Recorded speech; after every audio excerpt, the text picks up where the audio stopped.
那我们一起来领受上帝的话，记载在腓立比书第2章第6节到第11节。新标点和合本在217页，其他版本请看荧幕。腓立比书第2章第6节到11节。第6节，他本有上帝的形象，不以自己与上帝同等为强夺的，反倒虚己，取了奴仆的形象，成为人的样式。既有人的样子，就自己卑微，存心顺服，以至于死，且死在十字架上。所以上帝将他升为至高，又赐给他那超乎万民之上的名。第10节，叫一切在天上的、地上的和地底下的，因耶稣的名，无不屈膝，无不口称耶稣基督为主，使荣耀归于父上帝。以上。这时，请许牧师来讲道，题目是“反败为胜”第5讲，由死亡到复活。由死亡到复活。我们同心来祷告。天父上帝，我们这一次感谢你，谢谢你将我们聚集在此。我们在礼拜当中要与你相遇，求你的圣灵与我们同在，使我们的心打开，让你的话语进入到我们的生命当中。愿主你亲自来看顾我们，让我们渴慕的心能够得到你的带领。我们这样祷告，奉靠主耶稣基督的名，阿们。各位弟兄姐妹，大家平安。因为下半年度的讲道安排有一些调整，10到12月因为也有一些调整，所以原本反败为胜的今天的这一讲要在11月，但是因为调整的关系，所以我们连续从上个礼拜的反败为胜4以斯帖王后，到今天由死亡到复活，也就是反败为胜这样的一个系列的福音讲道，我们在今天要做一个总结。那我们再一次来回顾，在今年我们用这样5次的福音主日的信息，透过5个人物来传讲反败为胜的福音。我们从1月份一直到今天，我们透过了约瑟、摩西、大卫、以斯帖，到今天的耶稣。其实在我们的生命当中，我们要来看我们如何从这里面去学习来反败为胜。我们所依靠的是什么？在约瑟的时刻，我们再一次回想约瑟经历过这么多的困境、苦难，甚至被下在监里，最后他成为埃及国的宰相。在这一连串的过程当中，其实他都是顺服着上帝，依照着上帝的教导。所以我们只要能够敬畏神，跟随上帝，遵行他的教导，我想无论我们遇到什么样的苦难，我们一样可以在上帝的保守当中凡事顺利，反败为胜。在摩西的部分，摩西在过去的这段日子里面，他在埃及地以及他在面对法老王之后，他领以色列百姓出埃及进入旷野。在这一连串的行动里面，摩西他倚靠上帝，他遵行了上帝的诫命与律例典章，所以他才能够顺利的将以色列人带离埃及，进入到旷野，以及预备进入到迦南地，上帝所赏赐要给以色列人的那个流奶与蜜之地。到了大卫，我们看到大卫在那个时刻他还小，但是他在面对非利士人的攻击的时刻，特别是歌利亚这样的巨人，尤其是这个巨人，他侮辱了耶和华的名，所以他站出来，他不倚靠自己，他倚靠耶和华上帝，为了维护耶和华上帝的名，他出来勇敢的征战。所以他是倚靠着上帝的名，使以色列人在那样的困境当中得以转败为胜。在以斯帖皇后，我们在上礼拜看见以斯帖皇后在这过程当中，她面对着以色列百姓即将被灭族这样的一个重大危机的时刻，陷入到不知道如何来转变，如何来面对这样的困境。末底改提醒她，你在这个时刻得到王后的位分，就是为了此时。所以因此，他不靠自己，他也不说我贪图在王宫里面的享受，他冒着必死的决心，要与自己的民族共存亡。最后，他依靠着上帝，把这个危机化解了。今天我们来看耶稣，耶稣从死亡到复活，他是唯一战胜死亡的人。更加重要的是，耶稣不是为了自己战胜死亡，他是为了在座你我每一个人，他受尽了各种试炼、挑战，最终他牺牲了自己的性命，流出宝血，救赎了你我的生命。那么，我们要再一次来看看反败为胜这个典范，最高的典范就是耶稣。在我们人的一生当中，我们都会有失败或挫折，关键在于不是要那个挫折不要发生，而是如何走在那个不失败的上面，而是如何去面对挫折与失败。失败与挫折往往会让我们面对这样的状况的时刻，我们会灰心丧志，甚至有人会很颓废消沉，有人甚至因此而自杀。但是失败与挫折可以成为我们生命的另外一股力量，让我们不必再一次的陷入在那样的困境里面，可以让我们成为一个得胜的一个成功的关键。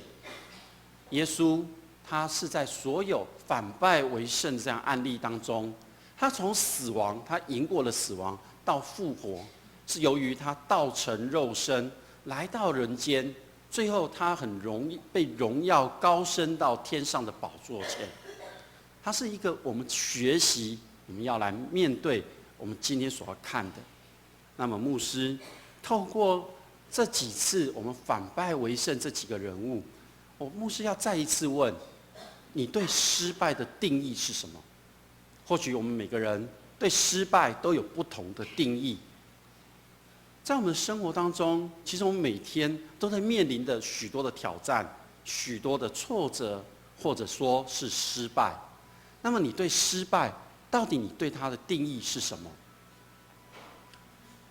依照牧师的想法，我认为失败的定义应该是人自己本身有一个欲望，就这个欲望你是你想要产生的这个欲望，你就会有一个目标，但是这个目标你却无法达到，你无法达到这个目标，你就认为自己失败了。比如说，现在的学生都为了争取到明星学校里面，所以有的学生在这个过程当中，他觉得我自己很努力，我想要达到那一间学校，可是他却无法达到，他就认为自己在这上面失败了。失败真的这么重要吗？其实更重要的是今天的这个题目：死亡到复活。那么你害怕面对死亡吗？你害怕面对死亡吗？在台湾的社会当中，很多人避谈死亡这一件事情，所以牧师要再一次在这边提出：你害怕面对死亡吗？在这个礼拜三小组聚会结束之后，我骑着摩托车要回家，就在南华街口，我们中华路跟南华街口停红灯的时候，被一台摩托车从后面追撞上来，我的手缝了4针，我的脚缝了2针。在那个时刻，我非常非常的痛。那师母刚好在那个时刻打电话给我，问我在哪里。第一通我没办法接，第2通我接了，我只告诉师母我很痛很痛，那我人在哪里？所以感谢师母，她就联络了文成长老、邱明姐，他们就很快就来到现场来协助我。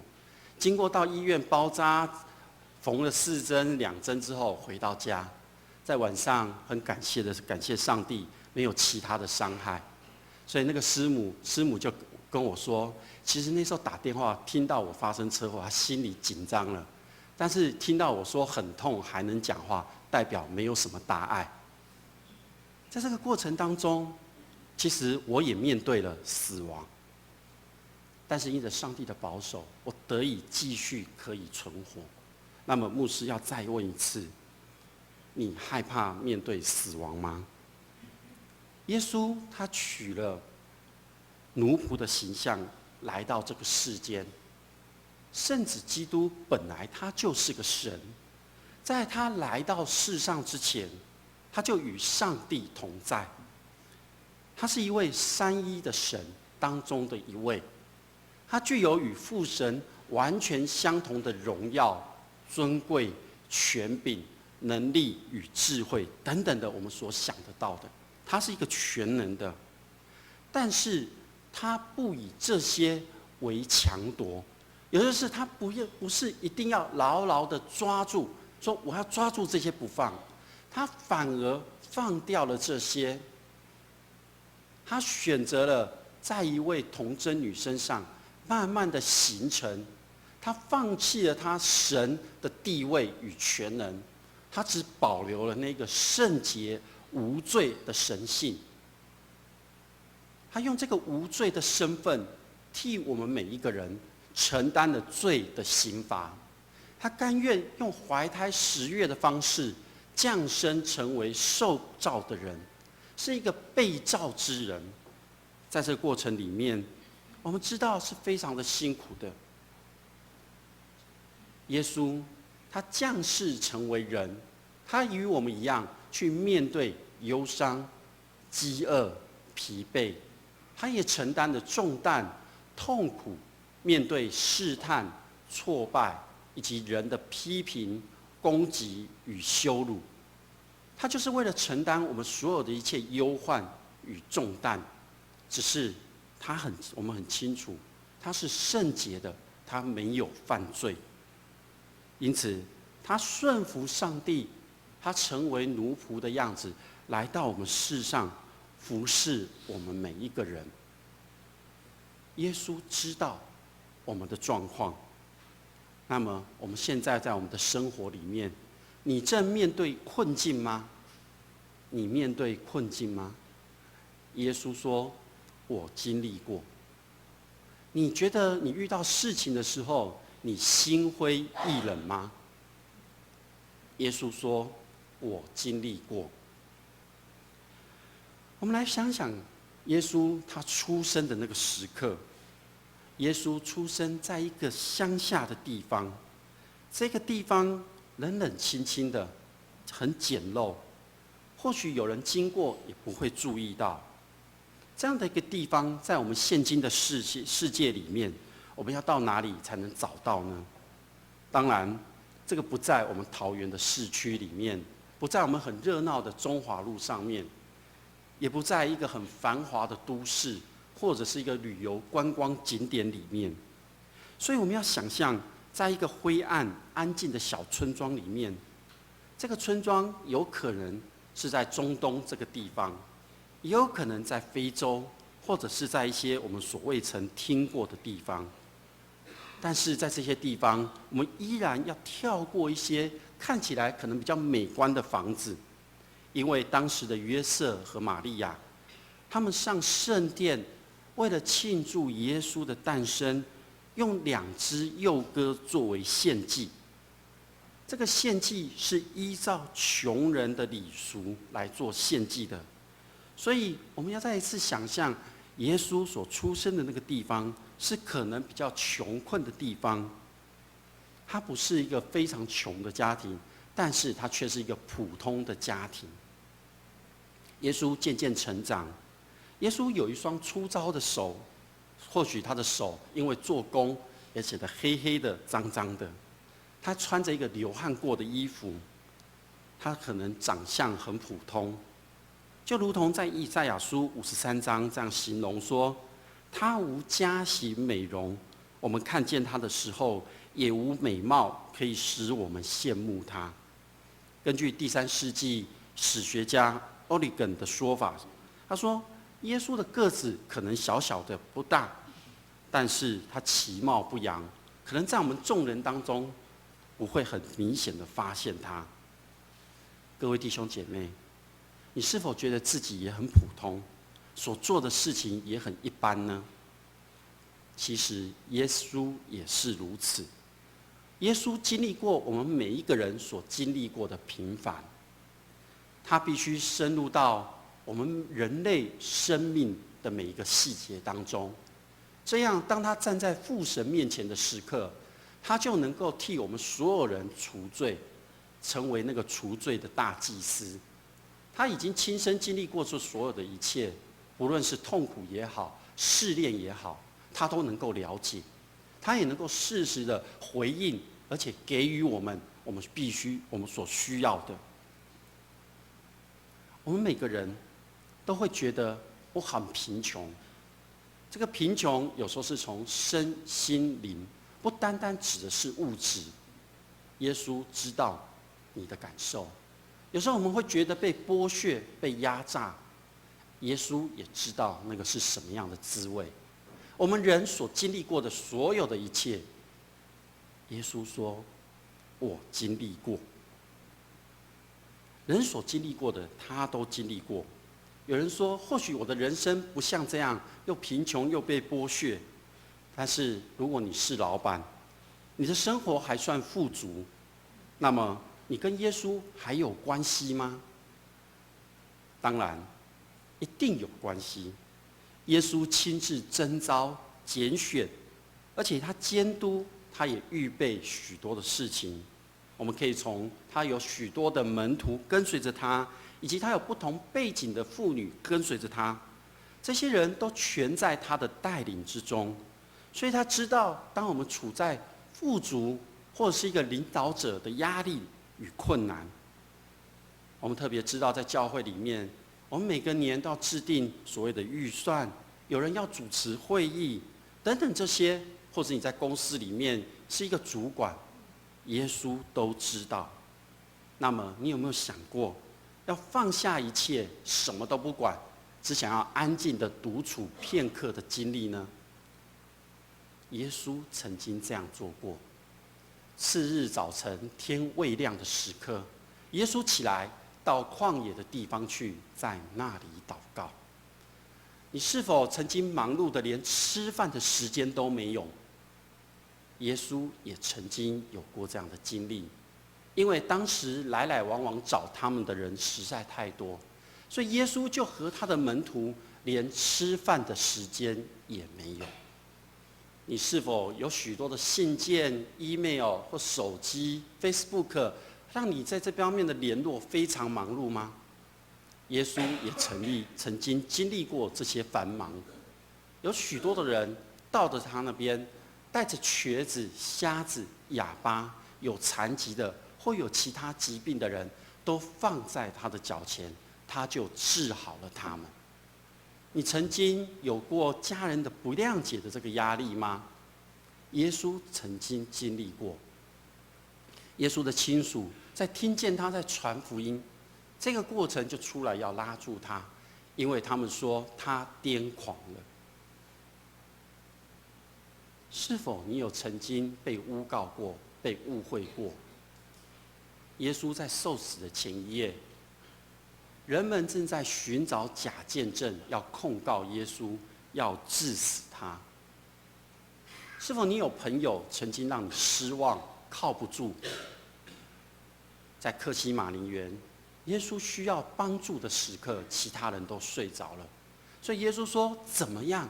你们都不能同我警醒片刻吗？”你不能确定未来的日子是如何，你也不能确定未来有什么样的事情。耶稣也曾经有这样过。当他谈到末日的时刻，他这样说：“但那日子、那时辰，没有人知道，连天上的使者也不知道，子也不知道。”耶稣经历过这一切，他体验过所有的痛苦，各样的试炼。还有很多我们可以想象得到，比如说耶稣曾生气，他在洁净圣殿；他饥饿的时刻，他经过麦田直接掐麦穗来吃；他忧伤的时候，当着众人的面流下眼泪；当遇到狂风暴雨时刻，他在船上安静的休息，是为了安抚门徒的心。当他在传扬福音的时刻，遭人误解误会而被赶出城外。各位弟兄姐妹，不论你面临到什么样的人事，耶稣都知道你的感受，了解你的心情。所以耶稣他降世为人，他就自甘卑微。这个卑微是舍掉他的神的能力、神的神性，他存心顺服在耶和华上帝面前，以至于死。这个死是死在十字架上，在十字架上的死，他是被人以罪犯的方式审判、羞辱、凌虐、鞭打，钉在十字架上。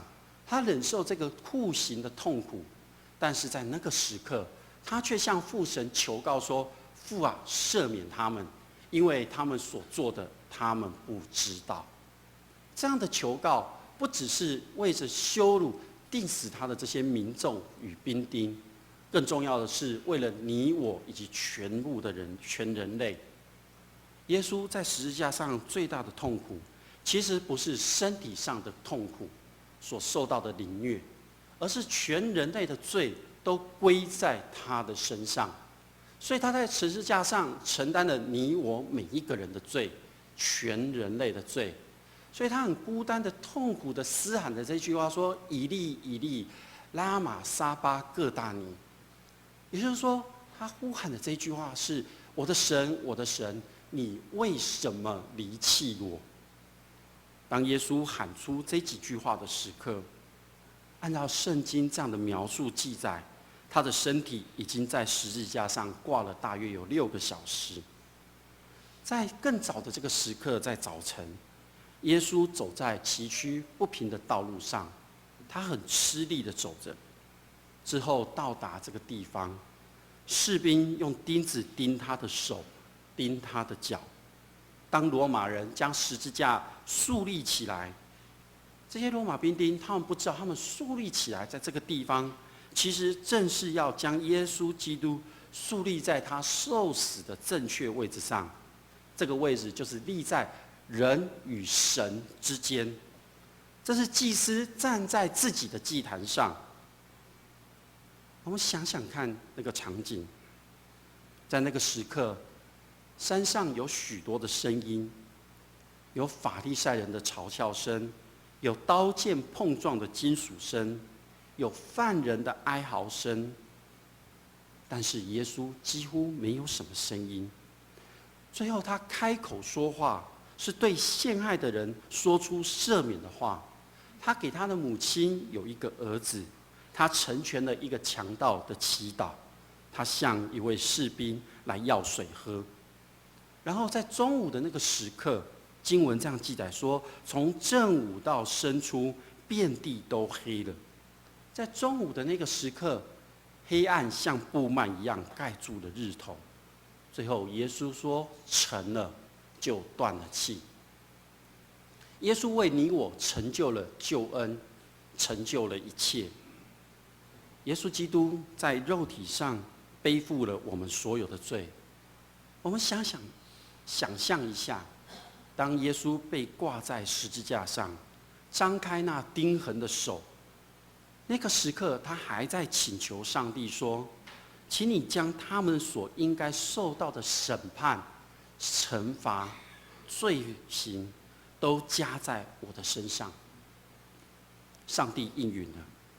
然而在这个过程里面，所有世世代代所犯的罪、所应受的审判，都全加在这个圣洁无罪的儿子身上。天上的圣洁得到了尊崇。上帝将这最美好的礼物赐下给我们，就是赐给我们除掉我们所有人的罪的这个羔羊。耶稣说：“我的神，我的神，你为何离弃我？”这句话，他所喊出的好像是一个非常痛苦的字眼，但是他却是为了你我的罪，好让我们不致承受他所经历过的这个痛苦。不过在那个时刻，耶稣被当作罪犯钉在十字架上。那个时刻，门徒四散，许多的犹太人盼望他成为弥赛亚的君王的这个眼光来看，其实好像他没有成为一个君王。用人的眼光来看，好像是彻底的失败了。耶稣死了，但是他第3天又复活了，正如他所预言的。创造生命的主，他创造了自然律，他创造了生死的生命律，他为救赎人类的罪而降生为人，他为我们的罪被钉在十字架上，所以他不会被这个死亡所限制。他复活了，他复活的同时，他也给我们复活的生命。基督不但要复活，而且被他的父神升到至高，坐在父神宝座的右边。耶稣复活后40天，他和他的门徒在伯大尼的面对面，耶稣为门徒祝福，并且吩咐他们说：但圣灵降在你们身上，你们就必得着能力，并要在耶路撒冷、犹太全地和撒玛利亚，直到地极，做我的见证。他说的这句话是命令我们要如此去行。耶稣升上高天的时刻，他掳掠了所有的仇敌，并将所有的恩赐赏赐了给我们。他复活升天，其实也是应验了神起初的预告：女人的后裔要打伤蛇的头。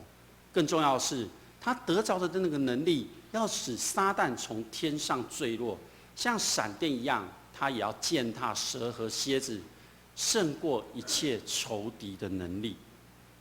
父神使耶稣升上高天，叫他在天上坐在自己的右边，远远超过一切的执政者、掌权者、有能的、主治的和一切有名的。所以他不但是今世，也是来世的，都完全的超过，使在这地上所有的万有都降服在他的脚下。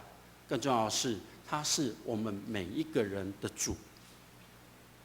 因此，耶稣有权柄这样说：在天上、地下所有的一切，因耶稣的名，无不屈膝，无不口称耶稣基督为主，将这一切的荣耀都归于上帝。也就是说，无论是灵界，是我们在世的所有的一切，都要降服在他的脚前。我们可以看见，耶稣是反败为胜的最重要的、最关键的典范。他这个反败为胜所彰显出来的是一份爱。他离开天上的宝座，道成肉身，降世为人，为我们死在十字架上，复活升天，所有的都降服在这当中。我们从今天这一段经文里面，腓立比书2章6到11节当中，有几个关键的因素，我们一起来看。第一个是，他不以荣耀权柄，是必须抓住不放的。他知道这所有的一切，他必须要放掉，他才能够进入到我们当中，了解我们，知道我们的一切。第二个，他反倒虚己，放弃了这一切，因为他不抓住这些权柄，他就让自己完全的没有，放弃了在天上所有的职分。更重要的是，他道成肉身。这个道成肉身是站在对方的立场，也就是站在我们当中，成为世人，成为一个肉体的人，来了解我们的所有的情境。他自己卑微，他知道他自己是微小的，他来到我们里面，他顺服在耶和华上帝的计划。更重要的是，他舍己牺牲，为我们所有的人献上生命。因此，我们可以看见，只要我们愿意以基督的心为心，学习他的样式，上帝也可以让我们在前不在后，居首不居尾，使我们反败为胜，来荣耀上帝的名。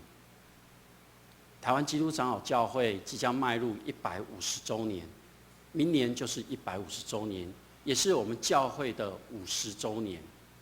我们应该来思考，在过去这一段当中，我们所看见的事，以及现在的事、将来的事，是否在我们的生命里面，我们应该把它行出来？所以总会提出基督徒活出信仰的8要，跟我们大家一起来分享。他提出我们要敬神爱人，要天天读经，要常常祷告，要殷勤来聚会，要乐意奉献。这个奉献不单单只是金钱上的奉献，而是全人的奉献，为主来做工，来服侍。领人归主就是传扬福音，让人来认识耶稣基督。服务社会就是我们不单单只是在教会里面聚会，更重要的是我们要进入到社会，让人看见耶稣的爱，更要维护台湾这块土地的生态。透过这几个月的一些事件的发生，无论是高雄气爆、土石流，我们知道要维护台湾这一块土地的生态。因此，在这样的一个活出信仰的8要里面，我们都知道有一个 NBA 的球星林书豪。其实，在他过去这段日子里面，我们看见他也经历过一些困境。当他在面对困境当中，他学会所谓的真正成功。他的分享有3点。第一点是，困境教导他学会如何来勇敢面对这个困境。第二个是，当他低潮的时候，教导他学会如何真正的谦卑来到主的面前。第3点是，当他面对错误的时刻，教导他学会要更加亲密的爱主，是爱上帝。因此，我们可以看出，当他每一次他在面对问题时，他都能很快的走出那个困境，走出那个低潮，走出那个错误。各位弟兄姐妹，耶稣既然为你我而离弃天上的宝座，降世为人，受尽各种凌辱忧患，钉在十字架上，承担了我们所有一切的罪，那么你是否真的愿意真正的来接受耶稣作为你的救主？我相信你接受之后，上帝会赏赐你够用的恩典与能力，让你在面对困境挑战时刻，你也能够反败为胜。有2个问题，我们可以自己回去思想一下。如果你在事业、学业、人际上，你有没有过这种反败为胜、由死亡到复活的经验吗？还有，我们应该怎样来凡事顺服神？愿今天这2个题目能够成为我们思考及反省的一个帮助。我们同心来祷告。天父上帝，我们再一次感谢你，谢谢你的恩典的同在，让我们看见反败为胜最重要的关键在于耶稣基督的救赎恩典。主啊，我们谢谢你，让耶稣胜过了死亡，然后复活，带给我们永生的盼望。愿主你再一次使我们来到你的面前，来宣告主耶稣基督是我们唯一的救主，也让我们在我们的生活当中活出主你要教导我们的样式，使人看见了都能够领受这样的恩典。我们要用主耶稣基督所教导的主祷文同心来祷告说：我们在天上的父，愿人都尊你的名为圣，愿你的国降临，愿你的旨意行在地上，如同行在天上。